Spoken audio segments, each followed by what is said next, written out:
एक ऐसा इंसान जिसने किसानों के लिए अपने इन्वेंशन से पानी की समस्या दूर किया। -40°C की कड़कती हुई ठंड में आर्मियों की तकलीफों को देखकर सोलर टेंट का आविष्कार किया, जिसके पास आपके वो चाय वाला सरकार से भी ज्यादा डिग्रीज है। जो आदमी चाहता था दूसरे देश में आसो आराम से रह सकता था, लेकिन उन्होंने ऐसा नहीं किया, बल्कि लद्दाख के हक के लिए नॉन वायलेंस प्रोटेस्ट चलाया। लेकिन आज बीजेपी सरकार ने उनको एंटी नेशनल बोलकर अरेस्ट कर लिया। और ये आदमी है सोनम वांगचुक। आपने 3 इडियट्स मूवी तो देखा होगा, ये मूवी भी इनसे इंस्पायर्ड है।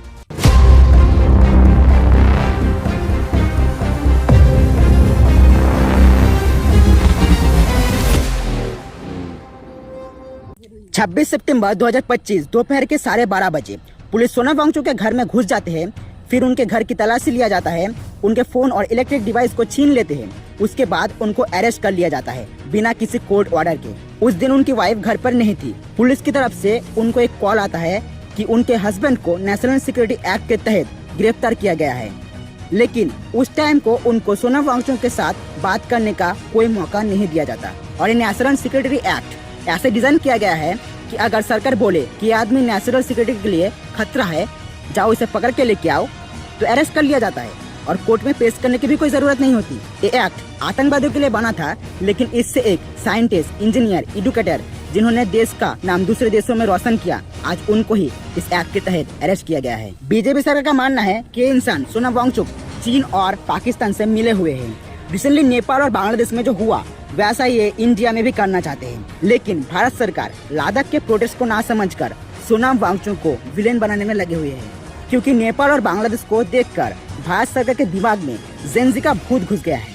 अब ये लोग सोच रहे होंगे कि अब उनकी बारी ना आ जाए नेपाल और बांग्लादेश की तरह, लेकिन वो लोग तो सेम मिस्टेक कर रहे हैं नेपाल और बांग्लादेश की तरह, प्रोटेस्टर्स की आवाज को दबाकर।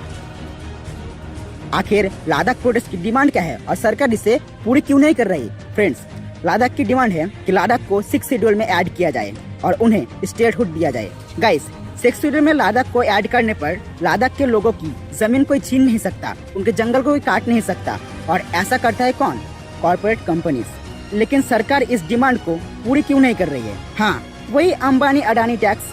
अगर लद्दाख 6 शेड्यूल में ऐड हो जाए तो वहाँ पर तो कॉर्पोरेट कंपनीज अपना अधिकार जमा नहीं सकती और सरकार को भी ज्यादा टैक्स नहीं मिलेगा।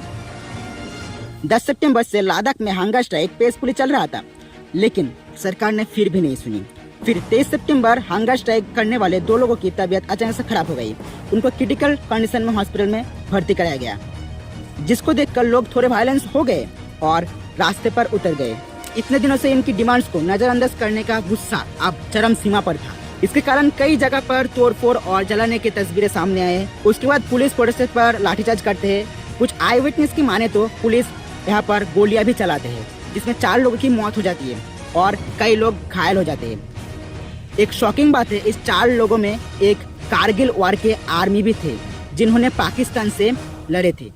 पाकिस्तान इनको नहीं मार पाए, आखिर मारे तो मारे हमारे ही इंडियन पुलिस ने। इस कारगिल आर्मी के फादर भी आर्मी थे और इनके बच्चे भी आर्मी बनने के लिए पढ़ रहे हैं। मुझे लगता है बीजेपी ने इतिहास अच्छे से पढ़ा नहीं होगा, इसलिए इनको पता नहीं जब जब लोगों की आवाज को दबाया गया तब तब राजा का राज कैसे गिरा। दोस्तों, आज हमारे देश में डेमोक्रेसी का गला घोटा जा रहा है। अगर आज हम जस्टिस के लिए कोई आवाज नहीं उठाए तो एक दिन डेमोक्रेसी खत्म हो जाएगा।